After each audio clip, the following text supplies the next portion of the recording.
అందరికీ నమస్కారం అండి. నేను టైలర్ అన్నపూర్ణ. ముందుగా మన ఛానల్ని కొత్తగా చూస్తున్న వాళ్ళు, సబ్స్క్రైబ్ చేసుకొని వాళ్ళు ప్లీజ్ సబ్స్క్రైబ్ చేయండి, లైక్ చేయండి, షేర్ చేయండి. మరిన్ని మంచి మంచి వీడియోల కోసం బెల్ ఐకాన్ని ప్రెస్ చేయండి. టుడే వర్క్ వచ్చేసి హ్యాండ్ బ్యాగ్ అండి. ఫ్యాబ్రిక్ ఇలాంటిదే కావాలి అలాంటిదే కావాలని ఏం లేదండి. నా దగ్గర మిగిలిండే ఫ్యాబ్రిక్ పీసులతోనే నేను ఈ హ్యాండ్ బ్యాగ్ని రెడీ చేశాను. ఇది వచ్చేసి 2 కంపార్ట్మెంట్స్ ఉన్నాయండి.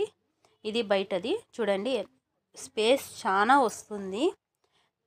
మనము పిల్లల కోసమైనా ఈ హ్యాండ్ బ్యాగ్ని యూస్ చేయొచ్చు, లేదా 1 డే ట్రిప్ 2 డేస్ ట్రిప్ కోసమన్నా మనం ఈ హ్యాండ్ బ్యాగ్ని యూస్ చేయొచ్చండి. లోపల పక్క కూడా ఒక పౌచ్ పెట్టినాను. దీంట్లో మనం ఫోను, అమౌంట్ ఇలా అన్నీ పెట్టుకోవచ్చు. సింపుల్గా మనమే రెడీ చేసుకోవచ్చండి. హ్యాండ్ బ్యాగులు, లగేజ్ బ్యాగులు కూడా నేను కస్టమైజ్ చేసి ఇస్తాను. అలానే ఆల్ట్రేషన్ దాంట్లో ఎలాంటి డౌట్ ఉన్నా కూడా కామెంట్ సెక్షన్లో కామెంట్ పెట్టండి. ప్రతి ఒక్క కామెంట్కి రిప్లై ఇస్తాను. Thank you.